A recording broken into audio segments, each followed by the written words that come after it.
अस्सलाम वालेकुम, कैसे हैं आप सब। उम्मीद करती हूँ आप सब ठीक ठाक होंगे, खैरियत से होंगे। आज हम exercise 13B question number 6 solve करेंगे। Due to updated edition book, जो न्यू बुक आई है मैं उस बुक से करवा रही हूँ। ठीक है, करवाने से पहले आपसे रिक्वेस्ट करूँगी मेरे चैनल को लाइक और सब्सक्राइब कर लीजिए। चलिए स्टेटमेंट को रीड करते हैं। Speed in kilometre per hour of 100 vehicles are recorded. और यहाँ पे व्हीकल्स जो हैं उनकी स्पीड रिकॉर्ड की गई है। ठीक है, और मैंने आपको पहले भी बताया था कि जब भी ग्रुप डेटा हमारे पास गिवन होता है या आप इसको क्लास इंटरवल भी कह सकते हैं, तो हम इसमें मिड वैल्यू फाइंड करते हैं। क्योंकि हमारे पास जो पार्ट 1 है उसमें लिखा है calculate and estimate for the mean speed of the vehicles, यानी कि हमें मीन निकालना है। मीन का जो फॉर्मूला होता है वो होता है sigma F x upon sigma F, यानी कि फ्रीक्वेंसी। ठीक है, तो यहाँ पे नंबर ऑफ व्हीकल्स जो है हमारे पास गिवन है, और यहाँ पे हमारे पास स्पीड भी गिवन है। आपको मैंने बताया था कि इसको किस तरीके से रीड किया जाता है, दोबारा से बता देती हूँ। x is greater than 30 but less than and equal to 40।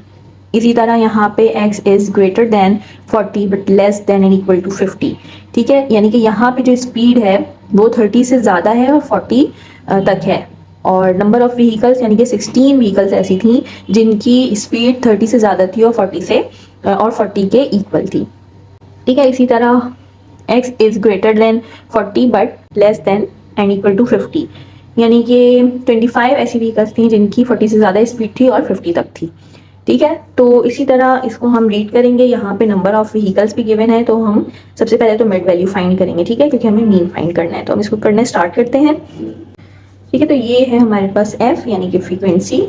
अब यहाँ पे हमें मिड वैल्यू निकालनी है। मिड वैल्यू हम किस तरीके से फाइंड करते थे, ये जो फर्स्ट वैल्यू गिवन है यानी कि 30, इसमें हम ये वाली ऐड करेंगे वैल्यू जो कि है 40। ठीक है, फर्स्ट वैल्यू और ये जो सेकंड वैल्यू यहाँ पे हम ऐड करेंगे, और जैसे ये हो जाएगा 40 प्लस 30 इज 70, और 70 को फिर डिवाइड करवाएंगे 2 से। ठीक है, तो हमारे पास मिड वैल्यू आ जाती है 35। ठीक है, यहाँ पे मैं इस तरीके से कर लेती हूँ।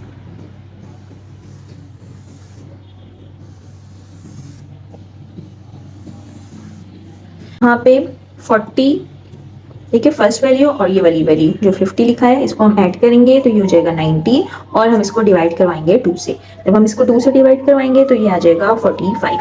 यहाँ पे हम 50 को ऐड करवाएंगे 60 से। ठीक है, तो 60 और 50 हो जाएगा 110। इसको हम डिवाइड करवाएंगे 2 से। जब 2 से हम डिवाइड करवाएंगे तो ये हो जाएगा 55। यहाँ पे हम क्या करेंगे, 60 को ऐड करवाएंगे 70 से, तो ये हो जाएगा 130, और हम इसको डिवाइड करवा देंगे 2 से, तो ये हो जाएगा 2 1 2, 2 6 12, और तो ये हो जाएगा 65। ठीक है, अब यहाँ पे 70 है फर्स्ट वैल्यू और सेकंड वैल्यू हमारे पास 80 है। इसको हम ऐड करेंगे तो ये हो जाएगा 150। हम इसको डिवाइड करवा देंगे 2 से, तो यहाँ पे आ जाएगा 75। ठीक है, अब यहाँ पे हमें एफ एक्स फाइंड करना है। एफ एक्स यानी कि ये हमारे पास x है, ठीक है, और ये हमारे पास f है। तो f क्या है हमारे पास 16, इसको हम मल्टीप्लाई करवाएंगे मिड वैल्यू से यानी कि 35, और जब इसको मल्टीप्लाई करवाएंगे तो इसका आंसर आ जाएगा 5। यहाँ लिख रही हूँ मैं 560। ठीक है, इसी तरह यहाँ पे मैं इसको मल्टीप्लाई करवा लेती हूँ। 25 को मल्टीप्लाई करवाऊंगी 45 से, तो ये हो जाएगा 1125। मैंने कैलकुलेट किया हुआ है ताकि टाइम सेव हो सके। अब यहाँ पे 35 को मल्टीप्लाई करवाएंगे 55 से, तो ये हो जाएगा 1925। ठीक है, उसके बाद यहाँ पे हम मल्टीप्लाई करवाएंगे 14 को 65 से, तो ये हो जाएगा 910। उसके बाद हम 10 को मल्टीप्लाई करवाएंगे 75 से, तो ये हो जाएगा 750। ठीक है, तो यहाँ पे हमने एफ एक्स भी फाइंड कर लिया है, यहाँ पे हमने एक्स फाइंड किया है यानी कि मिड वैल्यू, और ये ऑलरेडी फ्रीक्वेंसी गिवन है। अब क्या करते हैं कि नंबर ऑफ जो फ्रीक्वेंसी है इसको हम ऐड कर लेंगे, तो यहाँ पर कर लेते हैं। तो सिग्मा एफ टोटल फ्रीक्वेंसी को हम ऐड करेंगे, जब हम ऐड करेंगे तो ये हो जाएगा 100। ठीक है, और इसको भी हम ऐड कर लेंगे तो ये हो जाएगा सिग्मा एफ एक्स, जो वैल्यूज़ आई हैं जैसे 560 है, 1125, इन सबको हम ऐड करेंगे तो ये हमारे पास आ जाएगा 5270। ठीक है, अब हम इजीली मीन फाइंड कर सकते हैं। तो अब हम शीट ले लेते हैं और इसको कर लेते हैं फाइंड। नंबर 1 सॉल्यूशन, मीन का फॉर्मूला होता है sigma F x on sigma F. हमने सिग्मा एफ एक्स फाइंड किया था जो कि है 5270 और सिग्मा एफ था हमारे पास 100। ठीक है, अब हम इसको डिवाइड कर लेंगे, सॉरी 100 है। ठीक है, अब हम इसको डिवाइड कर लेंगे तो ये हो जाएगा 0 0 से कैंसिल हो जाएगा। अब मैं इसको कैलकुलेटर से कर लेती हूँ। 52.7 किलोमीटर पर आवर। ठीक है, तो ये हमने मीन निकाल लिया है, यहाँ पे लिख लेते हैं मीन।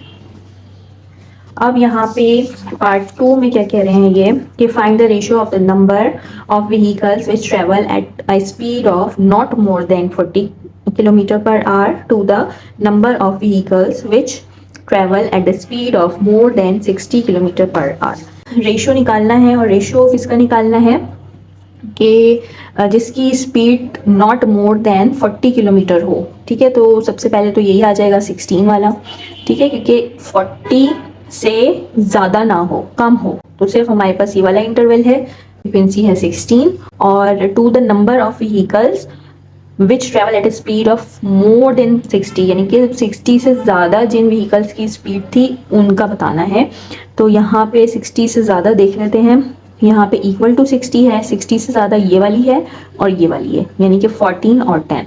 ठीक है, तो यहाँ पे हम इसको कर लेते हैं पार्ट 2।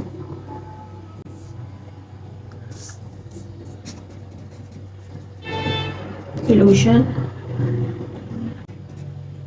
लिख लेते हैं required ratio is equal to. ठीक है, तो सबसे पहले 40 से कम, यानी कि ये वाली 16 और इसका जो रेशियो है वो है 60 से ज़्यादा। ठीक है, जिसकी स्पीड 60 से ज़्यादा हो, जो कि 14 और 10 है। तो यहाँ पे मैं इस तरह लिखूँगी 14 + 10, तो 16 और इन दोनों को ऐड कर लेंगे तो ये हो जाएगा 24।